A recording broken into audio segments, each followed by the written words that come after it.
Iran इस वक्त civil war की भट्टी में चल रहा है। सड़कों पर गुस्सा है, भीड़ है, लाशों का अंबार है और सत्ता के खिलाफ खुली बगावत है। तस्वीरें आप देख सकते हैं किस तरह से वहां ईरान में सड़कों पर कोहराम मचा हुआ है। गाड़ियां हों, स्ट्रीट लाइट हों, सड़कें हों, हर तरफ प्रोटेस्टर्स किस तरह से पेट्रोल बम का इस्तेमाल कर रहे हैं, पुलिस की गाड़ियों को, सरकारी गाड़ियों को निशाने पर ले रहे हैं। ये तस्वीर ईरान के सिर्फ एक जगह की नहीं, और ये जो तस्वीर आप देख रहे हैं ईरान की सबसे मशहूर मस्जिद है जिसको आग के हवाले किया गया है। कहते हैं ये मस्जिद ईरान की सबसे बड़ी और सबसे मशहूर मस्जिद में से एक हुआ करती थी, लेकिन प्रोटेस्टर्स ने इसे भी आग के हवाले कर दिया।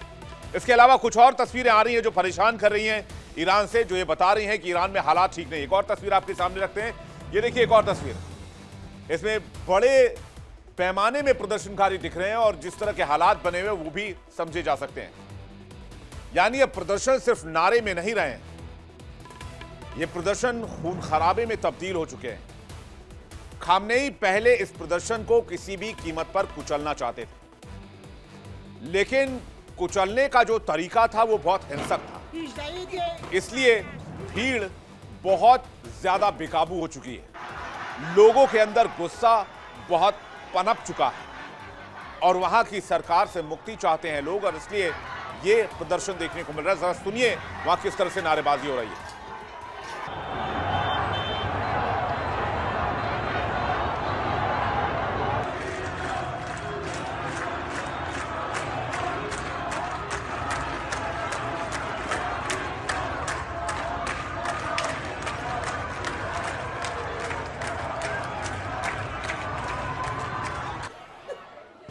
ये हालात सिर्फ एक इलाके का नहीं है। राजधानी तेहरान से लेकर मशहद, इस्फहान, शिराज तक हजारों लाखों लोग सड़क पर हैं। नारे सीधे सत्ता के खिलाफ और जवाब में सरकार की ओर से गोली और गिरफ्तारी।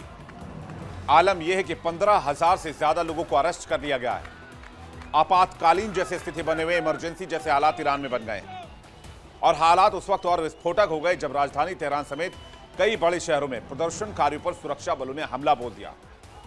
आंसू गैस, लाठियां और गोलियां चलती रहीं और सड़कों पर खून बहता रहा। अभी तक क्या हुआ है टाइमलाइन में देख लीजिए, कब से यह प्रोटेस्ट शुरू हुआ है और यह प्रोटेस्ट कैसे डे बाय डे बढ़ता चला गया है। सबसे पहले 28 दिसंबर 2025 तेहरान में ग्रैंड बाजार में हड़ताल और विरोध प्रदर्शन की शुरुआत होती है। ईरान की सरकार को लगता है कि अगर इसे फौरन कंट्रोल नहीं किया गया तो मुश्किल हो सकती है। 29 दिसंबर को दूसरे शहरों में भी यह फैल जाता है और पुलिस और प्रदर्शनकारियों की झड़प हो जाती है, क्योंकि खामनेई की तरफ से आदेश आता है कि इसे कुचलना है, इस प्रदर्शन को बढ़ने नहीं देना है। अब दूसरे शहरों में विरोध फैला तो फिर सरकार और खतरे में आ गई। 30 दिसंबर 2025 10 से ज्यादा विश्वविद्यालयों के छात्र इसमें शामिल हो गए। 31 दिसंबर 2025 21 राज्यों में हिंसा फैल गई, एक नागरिक और एक सुरक्षाकर्मी की मौत हो गई।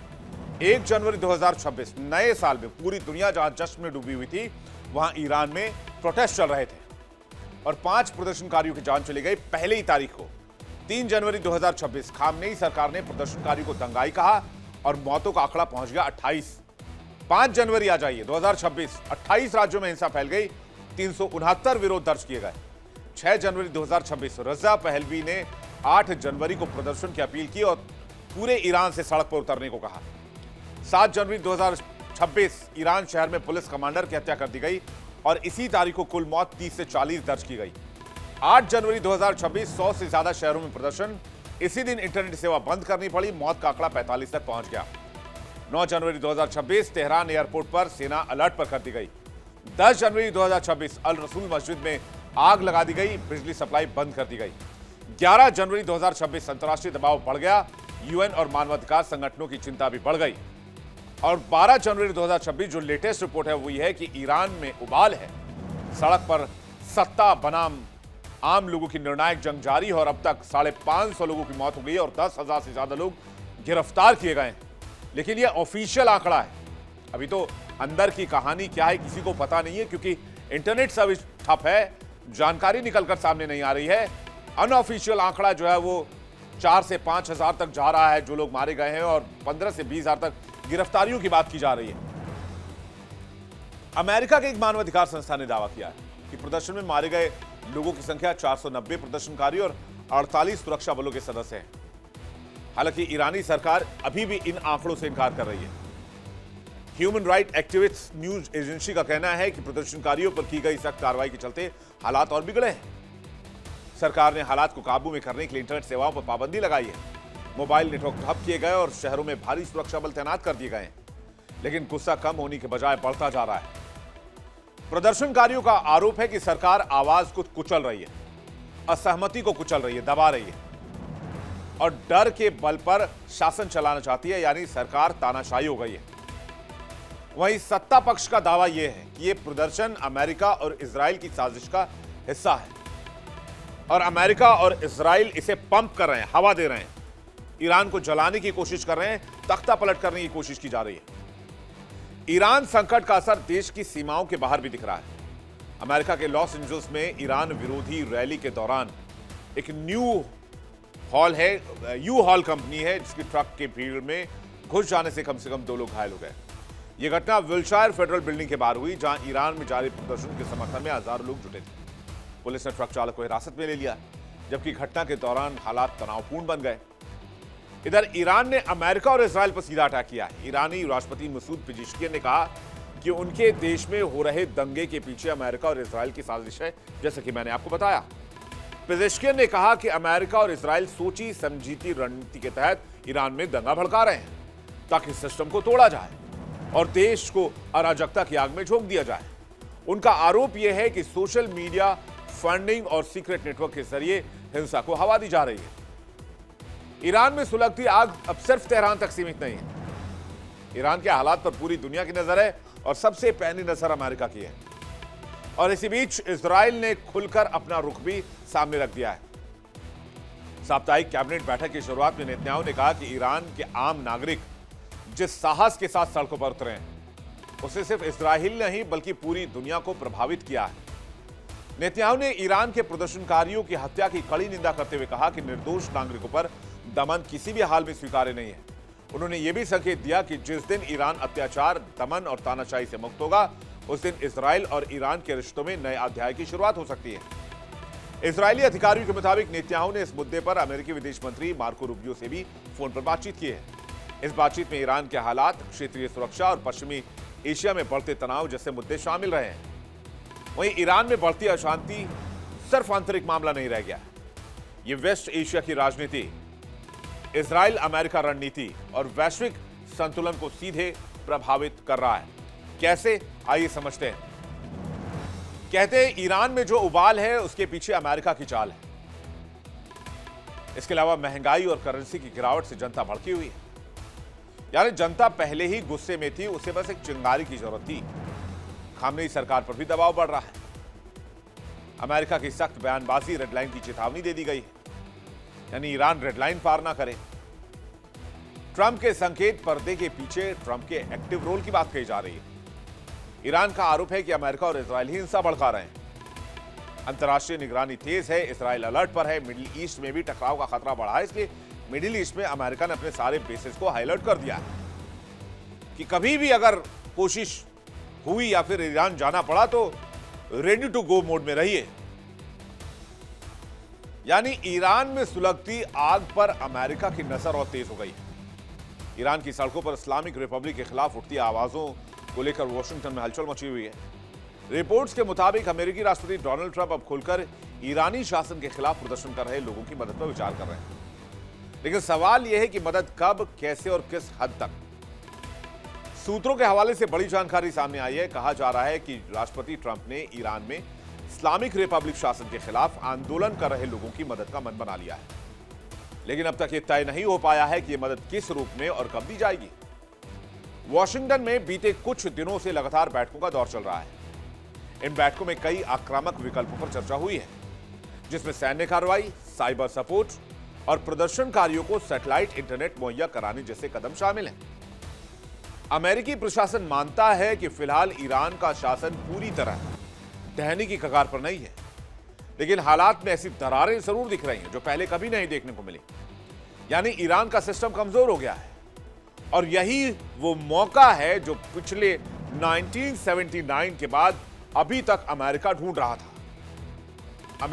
ईरान में एक अमेरिकी फेवर वाली सरकार जो अमेरिका की बात माने, जो इजराइल की बात माने और उन्हीं दोनों के कहे अनुसार अपनी सरकार चलाए। और यह मौका है अमेरिका के पास इस वक्त। लेकिन इसके आड़े हाथों आए हैं ईरान के हथियार, जिसका कंट्रोल अभी ईरानी सरकार के पास है।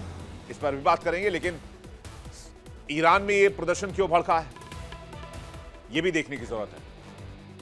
दरअसल ईरान में जनता का व्यापक गुस्सा है। आर्थिक और सामाजिक दोनों पहलू हैं। महिला अधिकारों की लड़ाई भी है। पहली बार महिलाएं खामनी नेतृत्व के खिलाफ इतनी मुखर हो गई हैं कि वो केंद्रीय नेतृत्व को हटा देना चाहती हैं। तकनीक और सोशल मीडिया का व्यापक इस्तेमाल किया जा रहा है। राजनीतिक और धार्मिक नेतृत्व के खिलाफ असंतोष, हिंसक झड़प और सुरक्षा बलों की कठोर प्रतिक्रिया भी है। राष्ट्रीय से अंतर्राष्ट्रीय स्तर पर समर्थन भी है।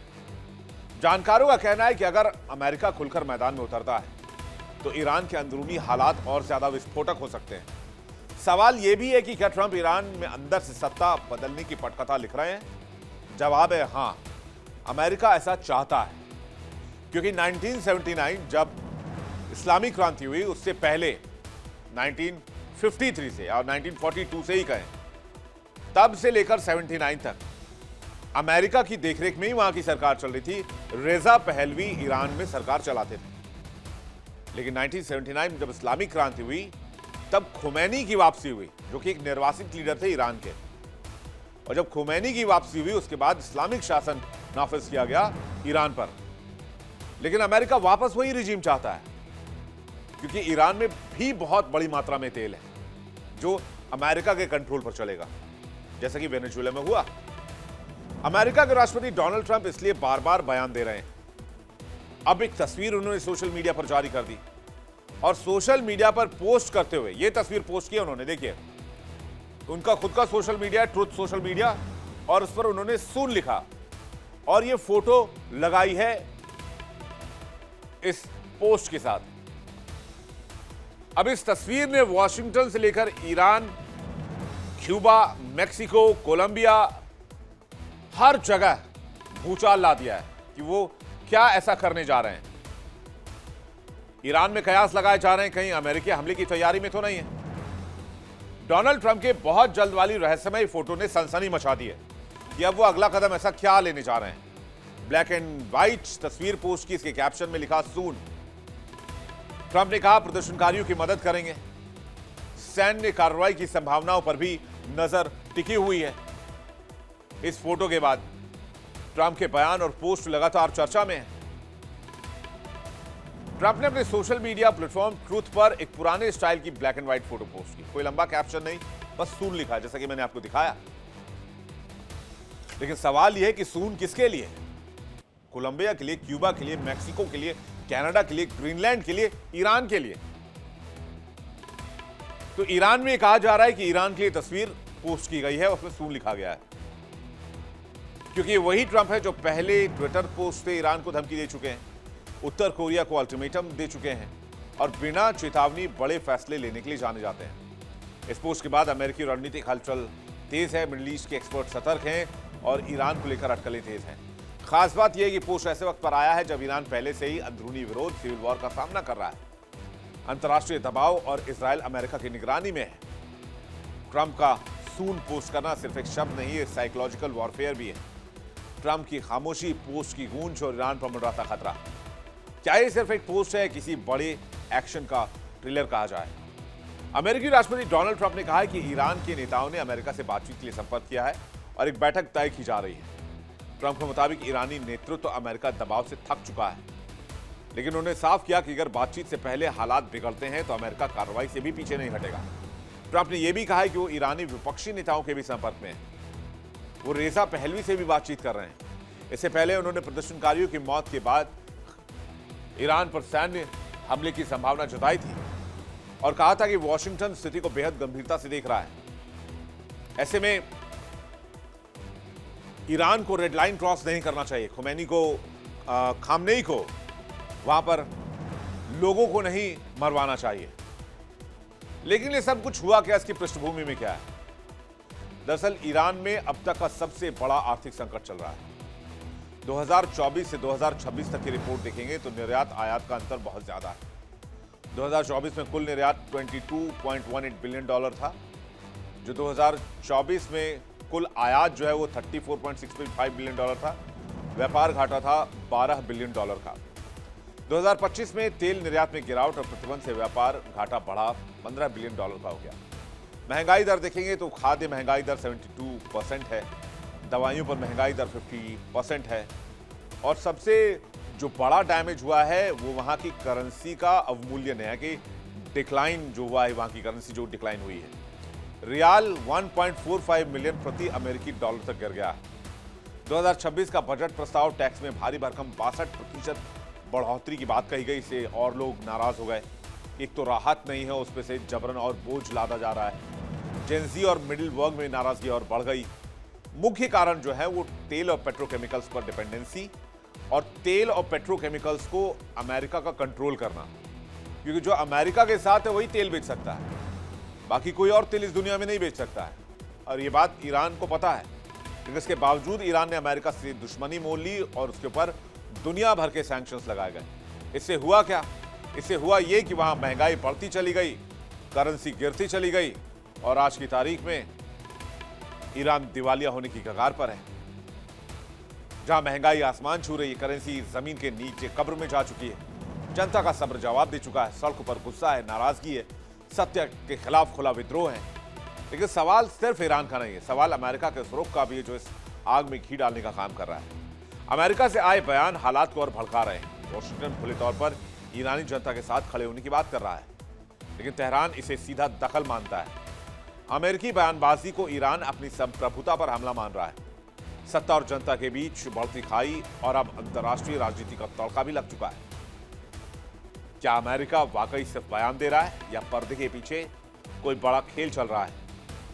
ईरान इस वक्त अंदरूनी आर्थिक संकट और बाहरी दबाव दोनों से जूझ रहा है, और इस टकराव में सबसे बड़ी कीमत ईरान की जनता चुका रही है। ईरान की सड़कों पर उठता गुस्सा अब सिर्फ महंगाई का विरोध नहीं रह गया है, अब ये सत्ता सिस्टम के खिलाफ बनता हुआ एक बहुत बड़ा विद्रोह बन चुका है। आने वाले दिनों में ये उथल पुथल और बढ़ने वाली है, क्योंकि जिस हिसाब से ईरान की जनता को पिछले 1-2 दशक में दबाया गया है, उससे वहां ये लोग रुकने वाले नहीं हैं। और चेरी ऑन द टॉप ये कि इजराइल और अमेरिका का पूरा सपोर्ट है इन प्रोटेस्ट को, जैसी बात निकलकर सामने आ रही, जो बात ईरान की सरकार दावा कर रही है, तो वैसे भी ऐसे प्रोटेस्ट ईरान में अब रुकने वाले नहीं हैं। हालात 1979 वाले फिर से बनते दिख रहे हैं। तो क्या अमेरिका ईरान पर हमला करेगा?